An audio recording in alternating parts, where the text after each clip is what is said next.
اتنا پیسہ آتا ہے ہوس اتنی ہی ساتھ آتی ہے. یہ پیسے کا مسئلہ نہیں ہے کہ بچے کم یا زیادہ, یہ اندر کی بیماری ہے, بخل, کنجوسی.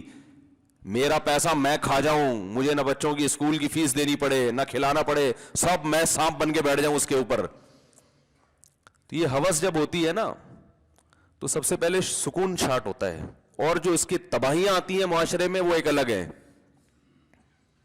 اسی پیسے کو لے کے چاٹتا رہے گا بڑھاپے میں بیٹھ کے. کوئی محبت پیسے بولتے ہیں, باتیں کرتے ہیں.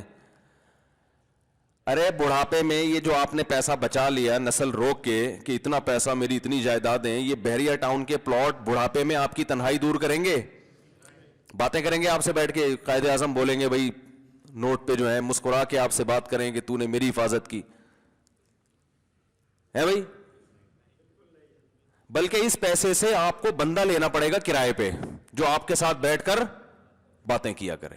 جیسے کہ جاپان میں, جیسے ہمارے ہوتا ہے نا رینٹ ا کار, جاپان میں رینٹ ا بندہ, حقیقت ہے, آپ ویب سائٹ پہ سرچ کر لیں. بوڑھے لوگوں کے پاس اولادیں ہوتی نہیں, نہ بہویں نہ پوتے نہ نواسے, کچھ بھی نہیں ہے. ہمارے ہاں تو بوڑھے کو پوتوں نواسوں سے بہوؤں سے فرصت ہی نہیں ملتی. اس کو سمجھ میں نہیں آ رہا ہوتا بقرعید والے دن کس کی دعوت پہ جانا ہے, کہاں کس کو ڈیلے کرنا ہے. رونے والے ہیں, اس کے غم میں شریک ہونے والے. یہ کب سے آپ نے فرض کر لیا کہ ہمیشہ ایسے ہی جوان رہوں گا؟ یہ کون سی حدیث میں آیا ہے بھائی تمہارے بال سفید نہیں ہوں گے, تمہارے سر سے بال نہیں گریں گے, تمہاری کمر نہیں جھکے گی, ہے بھائی تمہارے منہ میں ہمیشہ دانت رہیں گے؟ یہ کوئی حدیث ہے یا کوئی میڈیکل سائنس کی کوئی رپورٹ ہے تو پیش کرو میرے بھائی. ہمیشہ ایسے تھوڑی رہو گے. ابھی اللہ نے جوان رکھا ہے, کھلا بھی سکتے ہو, خاندان بڑھا بھی سکتے ہو, ابھی صلاحیت ہے. جب بوڑھے ہو گئے تو خاندان تمہیں کھلائے گا, تو ہوگا تو کھلائے گا نا, ہوگا تو محبت دے گا, ہوگا تو تمہارے دکھ درد میں شریک ہوگا. پڑوسی نہیں پوچھتے, وہ کیوں پوچھیں گے؟ ان کی اپنی ٹینشنیں کم ہیں. اولڈ ہاؤس بنیں گے وہی جیسے بننا شروع ہو گئے. بوڑھوں کو پانچ جو ہے نا ٹینشن, جب بوڑھا اولاد کی ٹینشن جوانی میں نہیں اٹھائی تو اولاد پھر بوڑھے کی ٹینشن کیوں اٹھائے گی؟ ٹینشن تو ٹینشن ہے نا. دیکھو ٹینشن فری زندگی اگر اچھی ہے تو پھر وہ ہر ایک کے لیے اچھی ہے. تو ماں باپ کے لیے اگر اچھی ہے کہ اولاد سے کی ٹینشن سے بچیں, تو اولاد کے لیے بھی اچھا ہے کہ وہ بھی ماں باپ کی ٹینشن سے بچیں. تو ٹینشن فری. لیکن یہ ایسی ٹینشن فری زندگی ہے جو فل آف ٹینشن ہے, سمجھ رہے ہو نا؟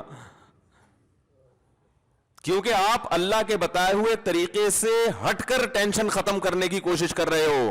تو قرآن نے کہا ہے کہ تم اللہ کے بتائے ہوئے طریقے سے ہٹ کے ٹینشن ختم کرو گے تو یہ اللہ سے بغاوت ہے. اور جو اللہ سے بغاوت کرے گا, نسوا اللہ فانساہم انفسہم, اللہ کو بھولو گے اللہ تمہیں تمہارے فائدے کی چیزیں بلا دے گا.